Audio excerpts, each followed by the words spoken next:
This is Active Christianity's Living the Gospel podcast. Join us as we explore the different aspects of the gospel according to the Bible and how we can put it into practice in daily life. Welcome to episode 9 of Living the Gospel. I'm Malenko. And I'm Eunice. Hey Malenko, last week I was in Vancouver, Canada, and me and Kathy were recording a podcast episode about righteousness. And it's about the benefits of righteousness, why a young person should care about righteousness. It was actually super inspiring, and I'm really excited about this podcast episode coming out soon. And we also filmed it, so a lot to look forward to. Oh wow, that sounds really good. But what are we going to talk about today? Today we're going to talk about a very important topic, the cross. Actually, that topic could be pretty broad, so what exactly are we talking about? Well, specifically, we're talking about Jesus' words in Luke 9, verse 23, where he says, "If anyone desires to come after me, let him deny himself and take up his cross daily and follow me." So those are the requirements to be Jesus' disciple. Jesus said this long before he was crucified on Calvary, right? But he didn't mean that his disciples should take up a physical cross then? Now, I think that's pretty obvious. So it is a metaphor or a picture of what's happening inside us in our own lives if we want to follow Jesus. And it's necessary for a disciple to take up his cross if he wants to come to the life of Jesus. I think sometimes we can hear people talking about taking up their cross like something they have to be willing to suffer to follow Jesus, something they have to kind of bear, something maybe like being rejected by their family for being Christian or something like that. And do you think that it's right to say it like that? Well, it isn't what you'd normally associate with suffering. I think people use this expression, everyone has a cross to bear. And if that would mean that everyone who suffers hardship is a disciple of Jesus, that would mean just about everyone in the world was a disciple. And we know that's obviously not the case. So Jesus does mean something else. And he talks about that in Luke 14, verses 26 and 27. One of the things he there says is that you have to hate your own life. And I think that's the key. Because our own life, that means something that's alive in us. It's something, there's egotism, wanting to serve our own lusts that are in opposition to God. And he says that's what you have to hate. So it's basically denying yourself. But I think everyone kind of probably understands denying themselves. Like, in a way, like if I'm on a diet, I deny myself, sugar foods or things like that. And I don't just say anything that comes to my mind to my boss because, I know the result of that. Things like that. But then how is taking up your cross and hating your own life different from denying yourself? Well, what we're talking about is my own life. That is what I can feel working in me. It tempts me to say and do things that are against God's will. There's a lot of different things. We all know what temptation is. Things that come from my flesh, lusts and desires, Paul calls them. And the thing is, denying myself isn't just squashing them or pushing them away, but it's something more. Jesus uses the word cross, and the cross was, in those days, what they used to execute criminals. It was a method of putting something to death. So what he's talking about is that those lusts actually have to die. And it's not just the outward things, the results of living according to my lusts that I have to hate, not just the words I say or the actions I do, but it is the actual root of sin, the lust itself. I have to hate that, and I have to deny that is what I really want to do. It's not me. That's not what I want to do. It's my flesh. I want to serve God. So denying that and putting that to death, that's the key. And that's an affirmation of, yes, I want to serve God. I'm doing His will, and I'm not going to do my will. It is a suffering because I feel those lusts inside me, and I have to say no to them. Like, no, I'm not going to do that. But by doing that, then I'm following Jesus. Then I go in the way that He went, and I will come there as well. So in a way, then denying myself and taking up my cross kind of hangs together, but the taking up my cross bit is when it actually dies. Right. You have to say no, and then you continue doing that until it lets go and it dies. That's what it's about. And that's like the picture of the cross, that hanging there and then eventually it dies. Right. That's exactly the picture that Jesus wanted to use, that everyone in his time would have understood when they saw these crucifixions. They were in public places, so they knew what was happening. So when he says that, take up your cross, They understood that picture. The article that we're going to be listening today is What Does It Mean to Take Up Your Cross Daily? It explains the cross in very down-to-earth terms.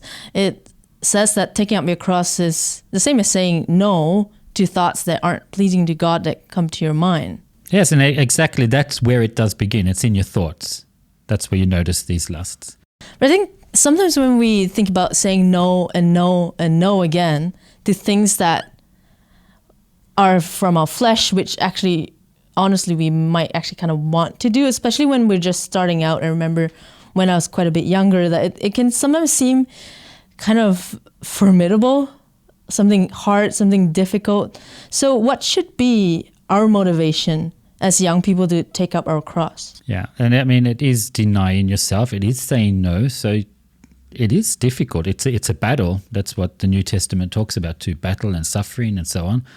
But when we think about what it really means, the sin that's in us that causes so much wretchedness, it really causes misery, living according to those lusts. It's pure egotism, serving myself. And it causes separation between me and others. It causes problems. That's where you get quarreling from and fighting. And you also get the lusts that are never satisfied, so you aren't satisfied. It's a terrible life. I mean, to begin with, it looks like it's something you want. It's something that's attractive. But if you follow it through, the result is never nice. So the benefits of it are that you get rid of all those lusts bit by bit as you deny yourself and take up your cross every single day. You do that and become more and more into a life where you serve God. And it's a life of satisfaction. It's a good life. It's a happy life. You get good relationships to other people, where you wanted to say good things, but your own nature stopped you. You can learn to become a good person. And it's such a satisfying life to have to deal with God and knowing that you're living according to His will. It just made me think of that picture about the narrow way and the broad way. Like, right. The narrow way is like the way that leads to life, but it obviously seems hard at first. But it's what leads to eternal life. Yes, exactly. That is the same thing, a different picture of the same thing. I think we can listen to the article now. This article is written by Lauren Weatherall, and she actually also reads it here. I know her personally, and I can say that this is the life that she lives.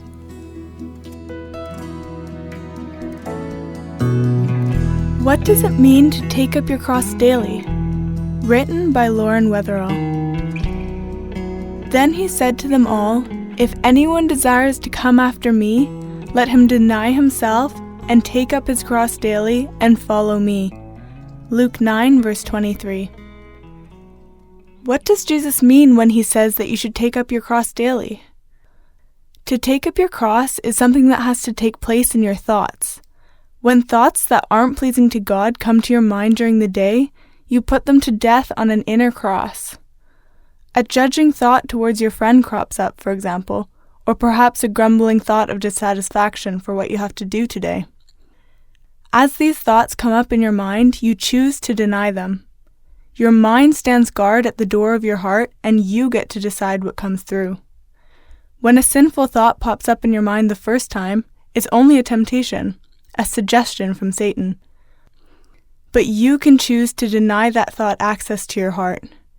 In practice, that means that as soon as you become aware of the thought, you disagree with it. You don't dwell on it. The thought meets a firm no in your mind. You don't permit the thought to pass through your mind and come into your heart.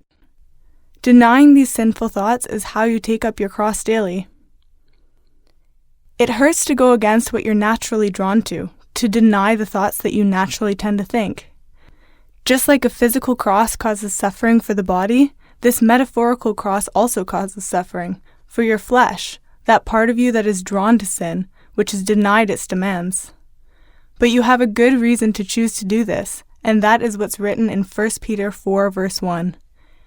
Therefore, since Christ suffered for us in the flesh, arm yourselves also with the same mind, for he who has suffered in the flesh has ceased from sin. Let this be your motivation. This verse promises that when you suffer in your flesh, that is to say, when you take up your cross and deny the sinful thoughts that come up in you during the day, you will actually cease from sin. And it's not just a promise that will be fulfilled some unknown day far in the future. You see progress as you go. Perhaps you have a particular tendency to be harsh and cold to your peers. As you say no in temptation when these negative thoughts come, you notice as time passes that those thoughts don't come as often anymore.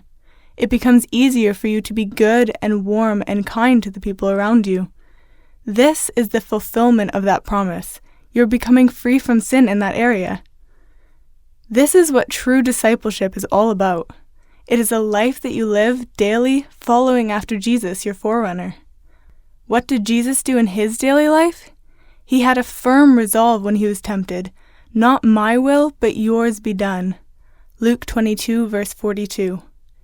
He took up his cross and denied himself.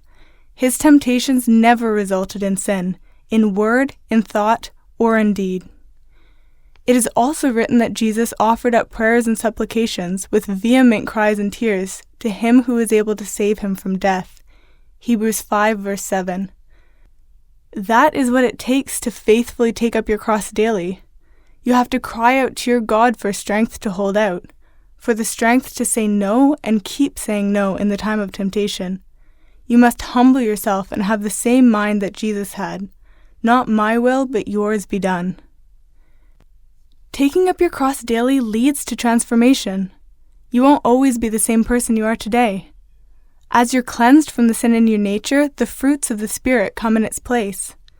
Rather than being quick to judge and critical, or grumpy and downcast, you can radiate love and kindness and gentleness. Isn't that hopeful? Not that I have already attained or am already perfected, but I press on, that I may lay hold of that for which Christ Jesus has also laid hold of me. Philippians 3, verse 12.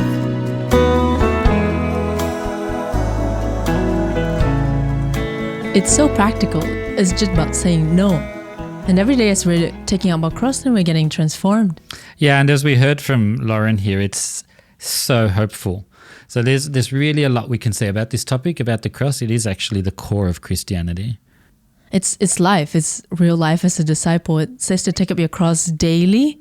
And I think a day when I'm not conscious to take up my cross is probably going to be a hard day, not least for those around me.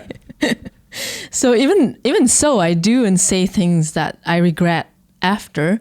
And so the things that I wasn't aware of at the time. So it's all the more necessary for me to take up the cross and put to death the sin that I am conscious of. Yeah, and that is another topic for another day, about Romans 7, doing the things we don't want to do. But that's all we had prepared for today. So thank you for listening. And if you're interested in contacting us, you can make use of the contact form on our website, ActiveChristianity.org. Or you can write to us on any of our social media platforms. We love to hear from you. We sure do. So bye for now. Bye.